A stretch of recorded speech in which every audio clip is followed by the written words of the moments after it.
अगर आपको पता चले कि आपके घर का एक बंद कमरा आपकी किस्मत बदल सकता है, तो क्या आप उस पर भरोसा करेंगे? सोनपुर नाम के एक छोटे से गांव में रघु नाम का एक गरीब आदमी रहता था। उसके परिवार में उसकी पत्नी सीमा, एक बेटा चिंटू और एक बूढ़े पिता थे। रघु गांव के बाहर एक छोटे से ठेले पर चाय बेचता था। दिन भर मेहनत करता, लेकिन कमाई इतनी कम थी कि घर का खर्चा भी मुश्किल से चलता। एक दिन शाम को घर आकर रघु थके हुए स्वर में बोला, सीमा, आज भी बस 120 रुपए ही कमाए, इससे घर कैसे चलेगा? सीमा मुस्कुराते हुए बोली, चिंता मत करो जी, मेहनत करने वालों का भगवान साथ देता है। सर्दी का मौसम शुरू हो गया था। ग्राहक कम होने लगे और रघु की आमदनी और भी घट गई। उधर रघु के पिता बीमार पड़ गए। दवाइयों के पैसे भी नहीं थे। रघु परेशान होकर बोला, अब तो समझ नहीं आता क्या करूं। पिता ने धीरे से कहा, बेटा, हिम्मत मत हार, वक्त बदलता जरूर है। एक रात पिता ने रघु को अपने पास बुलाया और बोले, घर के पीछे जो पुराना बंद कमरा है उसे कभी मत खोलना, सही समय आने पर ही खोलना। रघु ने बात मान ली, लेकिन उसके मन में सवाल जरूर था। कुछ दिनों बाद रघु के पिता का निधन हो गया। घर में दुख का माहौल छा गया।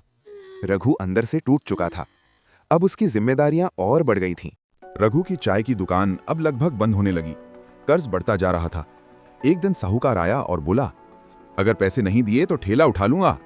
रघु की आंखों में आंसू आ गए। सीमा बोली, हम चाय के साथ पकौड़े भी बेच सकते हैं, लोग ज्यादा आएंगे। रघु ने कोशिश की, लेकिन फिर भी कुछ खास फर्क नहीं पड़ा। एक रात रघु को सपना आया। उसके पिता दिखाई दिए और बोले, अब समय आ गया है, उस कमरे को खोलो। अगले दिन रघु ने डरते डरते उस कमरे को खोला। अंदर कुछ पुराने बर्तन, लकड़ी का सामान और एक पुरानी तिजोरी थी। तिजोरी पर पैसे नहीं थे, लेकिन उसमें एक पुरानी डायरी थी। डायरी में उसके पिता की लिखी बातें थीं। इसमें हमारी पुरानी चाय की खास रेसिपी है। अगर इसे सही तरीके से बनाओगे तो लोग खुद खींचे चले आएंगे। रघु ने वही रेसिपी अपनाई। अगले दिन उसने नई चाय बनाई। पहले ही दिन लोगों ने कहा, भारी, ऐसी चाय कभी नहीं पी। धीरे धीरे रघु की दुकान पर भीड़ बढ़ने लगी। लोग दूर दूर से आने लगे।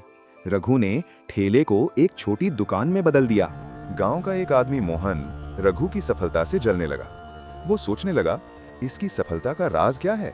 एक रात मोहन चुपके से रघु की दुकान में घुस गया, लेकिन उसे कुछ खास नहीं मिला। एक दिन उसने रघु की बातें सुन ली और डायरी का राज जान गया। मोहन ने गुस्से में आकर रघु की दुकान में आग लगा दी। सब कुछ जलकर राख हो गया। गांव वाले इकट्ठा हुए। मोहन पकड़ा गया। सब बोले, इसे पुलिस के हवाले करो। रघु बोला, नहीं, इसे छोड़ दो, गलती इंसान से ही होती है। अगर मैं इसे माफ नहीं करूंगा तो मैं भी गलत बन जाऊंगा। रघु ने मोहन को माफ कर दिया।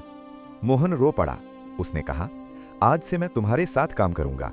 कुछ महीनों बाद रघु की दुकान एक बड़े होटल में बदल गई। अब वो गांव का सबसे सफल आदमी बन चुका था। रघु बोला, सफलता का असली राज मेहनत और माफ करने की ताकत है। तो दोस्तों, इस कहानी से हमें यही सीख मिलती है कि कभी हार नहीं माननी चाहिए और माफ करना सबसे बड़ी ताकत होती है। अगर आप मेरी जगह होते तो क्या करते? कमेंट में जरूर बताएं और ऐसी और कहानियों के लिए लाइक और सब्सक्राइब जरूर करें। मिलते हैं अगली कहानी में।